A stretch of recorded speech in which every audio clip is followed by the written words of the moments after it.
Aristotle took it for granted that a democracy should be fully participatory, with some notable exceptions, like women and slaves, and that it should aim for the common good.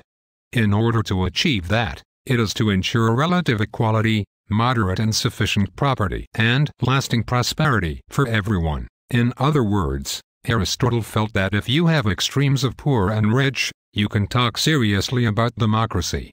Any true democracy has to be what we call today a welfare state, actually, an extreme form of one, far beyond anything envisioned in this century. The idea that great wealth and democracy cannot exist side by side runs right up through the Enlightenment and classical liberalism, including major figures like de Tocqueville, Adam Smith, Jefferson and others.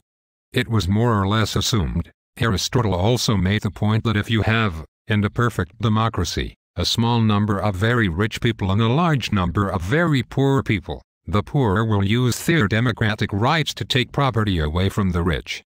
Aristotle regarded that as unjust, and proposed two possible solutions: reducing poverty, which is what he recommended, or reducing democracy. James Madison, who was no fool, noted the same problem, but unlike Aristotle, he aimed to reduce democracy rather than poverty.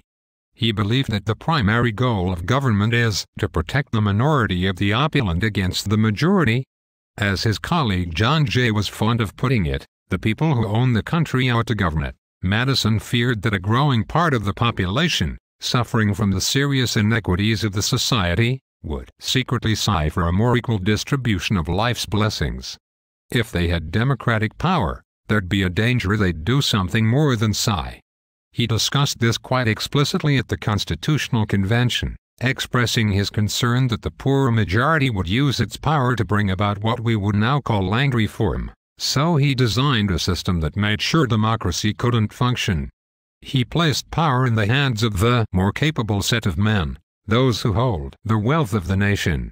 Other citizens were to be marginalized and factionalized in various ways, which have taken a variety of forms over the years: fractured political constituencies, barriers against unified working class action and cooperation, exploitation of ethnic and racial conflicts, etc. To be fair, Madison was pre-capitalist and his more capable set of men were supposed to be enlightened statesmen and benevolent philosophers, not investors and corporate executives trying to maximize their own wealth regardless of the effect that is on other people.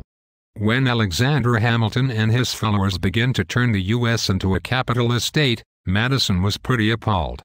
In my opinion, he'd be an anti-capitalist if he were alive today, as would Jefferson and Adam Smith. It's extremely unlikely that what are now called inevitable results of the market would ever be tolerated in a truly democratic society. You can take Aristotle's path and make sure that almost everyone has moderate and sufficient property. In other words, what he called middle class. Or you can take Madison's path and limit the functioning of democracy. Throughout our history, political power has been, by and large, in the hands of those who own the country. There have been some limited variations on that theme, like the New Deal. FDR had to respond to the fact that the public was not going to tolerate the existing situation. He left power in hands of the rich, but bound them to a kind of social contract. That was nothing new, and it will happen again.